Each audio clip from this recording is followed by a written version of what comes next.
Hello students, आज हम पढ़ाई करेंगे बायोडाइवर्सिटी के बारे में। ये एक बहुत इंपॉर्टेंट सब्जेक्ट है और एग्जामों में इससे रिलेटेड बहुत क्वेश्चंस आते हैं। तो आज हम डिस्कस करेंगे बायोडाइवर्सिटी क्या होती है, बायोडाइवर्सिटी के कंपोनेंट क्या हैं, बायोडाइवर्सिटी के टाइप क्या हैं, बायोडाइवर्सिटी को कैसे एस्टिमेट करते हैं। तो इनको हम अलग अलग चैप्टर्स में पढ़ते जाएंगे। तो सबसे पहले हम देखते हैं बायोडाइवर्सिटी होती क्या है।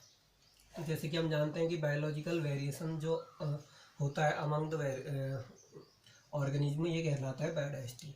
तो at first what is the biodiversity? Biodiversity means हो गया biological variation among the organism, means कि किसी भी ऑर्गेनिज्म में जो डाइवर्सिटी है वो बायोडाइवर्सिटी है। वो आइदर प्लांट है और एनिमल है, कुछ भी है, एनिमल या प्लांट में जो भी हम विभिन्नता देखते हैं उसी को हम बायोडाइवर्सिटी कहते हैं। जैसे कि हम मान सकते हैं कैट वाली फैमिली होती है, कैट वाली फैमिली में लेपर्ड अलग होता है, शेर अलग होता है, तेंदुआ अलग उसमें आता है, चीता अलग कैटेगरी में आता है। तो ये सारे क्या हैं, उसकी अलग अलग वेरिएशंस हैं। तो ये भी जो बायोडाइवर्सिटी होती है, सबसे पहले टर्म दिया था विल्सन रोजन नाम के एक साइंटिस्ट थे, 1986 में बायोडाइवर्सिटी टर्म सबसे पहले दिया हुआ था। और जैसे कि हम जानते हैं कि बायोडाइवर्सिटी को मेजर करने के लिए बहुत सारे ऑर्गेनाइजेशन काम करते हैं वर्ल्ड में। जो है ये पहला काम यूएनओ का है। यूएनओ के अंदर एक विंग है इनकी UNEP, United Nation environment programme. ये ग्लोबल बायोडाइवर्सिटी को एस्टिमेट करती है। और इंडिया में जो होते हैं बहुत सारे सेक्टर्स हैं जो बायोडाइवर्सिटी को एस्टिमेट करते हैं, इसे हम अभी आगे देखेंगे। इसके बाद हम देखते हैं कि according to biological diversity boards या IUCN ने जो कहा है कि वर्ल्ड में लगभग 8 मिलियन स्पीसीज जो हैं आइदर प्लांट और एनिमल ये पाई जाती हैं। और इसमें से लगभग 1 million on the extinct stage, 1 million जो है इस समय एक्सटिंक्ट स्टेज की तरफ बढ़ रही है। क्योंकि जैसे कि हम देख रहे हैं कि बायोडाइवर्सिटी लॉस, हैबिटेट का लॉस बहुत ज़्यादा हो रही है। कई सारे फैक्टर्स हैं, फायर है, फ्लड है, हैबिटेट लॉस है, पोचिंग है, कई तरह के फैक्टर्स हैं जिसकी वजह से बायोडाइवर्सिटी को काफ़ी लॉस हो रहा है। और जो बायो ऑर्गेनिज्म है हमारे, जिनमें बहुत सारी डाइवर्सिटी है, वो एक्सटिंक्ट स्टेज की तरफ बढ़ रहे हैं। जैसे अभी हमने रिसेंट केस देखा था ऑस्ट्रेलिया में जो आग लगी थी, उससे ये एस्टिमेट किया गया कि करोड़ों जीव जंतु वहाँ मर गए हैं और कई जो थे वो एंडेमिक थे उसी एरिया के। ये एंडेमिक वर्ड क्या होता है? एंडेमिक मीन्स होता है कि जब कोई ऑर्गेनिज्म पर्टिकुलर उसी एरिया पे पाया जाता है तो उसको हम एंडीमिक कह देते हैं। तो अभी हम देखेंगे, तो ये हम देख रहे हैं जैसे यूएनईपी मीन्स है यूनाइटेड नेशन इन्वायरमेंट प्रोग्राम, जो यूनेस्को के अंडर चलता है। इसका काम होता है ग्लोबल बायोडाइवर्सिटी का असेसमेंट करना। ग्लोबल बायोडाइवर्सिटी मीन्स है कि ऑल ओवर द वर्ल्ड में जितने भी तरह के बायोलॉजिकल ऑर्गेनिज्म में वेरिएशंस है, इस सब को एस्टिमेट करता है। और उसके बाद IUCN होता है एक international union for conservation of nature and natural resources. इसका काम होता है रेड डाटा पब्लिश करने का, रेड डाटा बुक पब्लिश करने का। और रेड डाटा बुक के अंदर ही ये स्पीसीज़ों को दिखाया जाता है कि इसके अंदर कितनी स्पीसीज़ें हैं जो कुछ एक्सटिंक्ट हो चुकी हैं, कुछ एंडेंजर्ड हैं, कुछ क्रिटिकली एंडेंजर्ड हैं, कुछ वल्नरेबल हैं, कुछ नियर टू थ्रेटेंड हैं। तो कई तरह की कैटेगरीज होती है। इसमें अलग अलग पेजेस में अलग अलग कलर से अलग अलग स्पीसीज को दिखाया जाता है। और इसमें दोनों ही स्पीसीजों के बारे में दिखाया गया है। प्लांट में कौन सी स्पीसीज हैं ऐसी कैटेगरी में आ रही है और एनिमल में कौन सी आ रही है। इसके बाद देखते हैं हम MAB का फुल फॉर्म है मैन एंड बायोस्फीयर। ये भी जो था यूनेस्को ने ही चलाया था, मैन एंड बायोस्फीयर प्रोग्राम। और मैन एंड बायोस्फीयर प्रोग्राम के अंदर अभी हम आगे पढ़ेंगे कि बायोस्फीयर रिजर्व जो होते हैं इंडिया में टोटल अभी 18 हैं, उसमें से 11 MAB के अंदर आते हैं यूनेस्को के।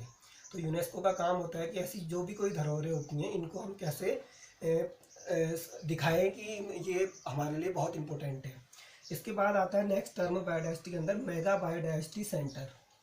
तो हमारे दिमाग में पहला सवाल ये आएगा कि मेगा बायोडाइवर्सिटी सेंटर है क्या। तो जो मेगा बायोडाइवर्सिटी सेंटर होते हैं ये वर्ल्ड में लगभग 196 से 202 के आसपास नेशंस हैं। जनरली हम 196 नेशन ही मानते हैं, लेकिन कहीं पे 202 भी मानते हैं नेशंस को, क्योंकि कई नेशंस अपने को खुद तो नेशन मानते हैं लेकिन उनको अभी मान्यता नहीं मिली हुई है। तो जो मेगा बायोडाइवर्सिटी सेंटर होते हैं ये ऐसे सेंटर होते हैं जहाँ पे लैंड का सरफेस तो कम होता है लेकिन बायोडाइवर्सिटी, ग्लोबल बायोडाइवर्सिटी बहुत ज़्यादा अमाउंट में होती है।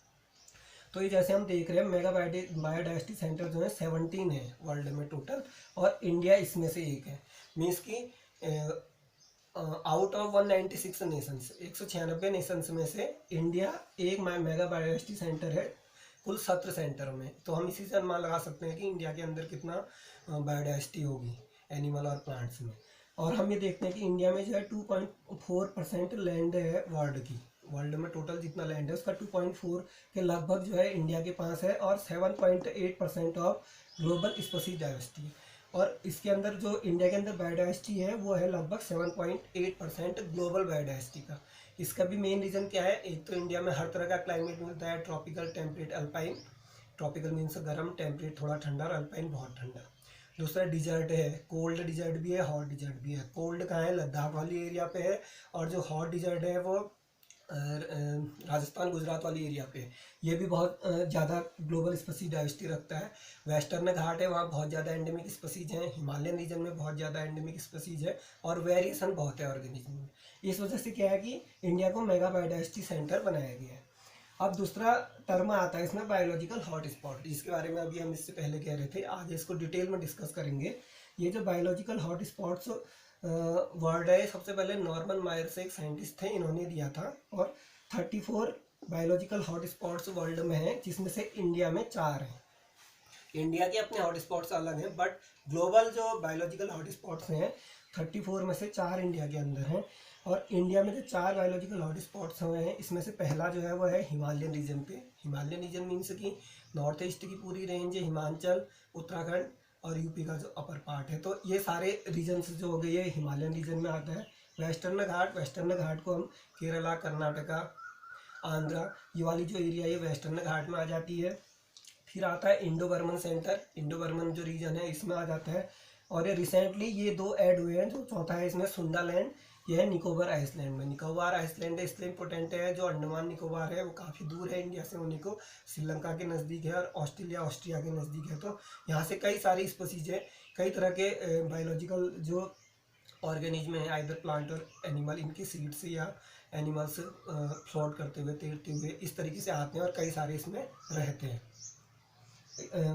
इसके बाद जो नेक्स्ट है ये है बायोडाइवर्सिटी एक्ट। बायोडाइवर्सिटी एक्ट जो है ये इंडिया में लाया गया था, और इसको लाने का रीज़न था, इससे पहले एक वर्ड आता है इसमें CBD, convention on biological diversity, जो 1992 में रियो डी जनेरियो ब्राज़ील में एक अर्थ समिट हुआ था। उसमें CBD पे सहमति हुई थी कि सब अपने यहाँ के जो बायोडाइवर्सिटी को कंजर्व करने के लिए कुछ न कुछ रूल्स रेगुलेशन अडॉप्ट करेंगे। और इस समय लगभग 196 के आसपास इसमें देश है, आगे हम इसको भी डिटेल में पढ़ेंगे। तो इंडिया ने CBD को ही फॉलो करते हुए 2 तरह के लॉ लाए। बायोडाइवर्सिटी एक्ट 2002 में लाए, और उसके बाद बायोडाइवर्सिटी लॉ लाए 2004 में।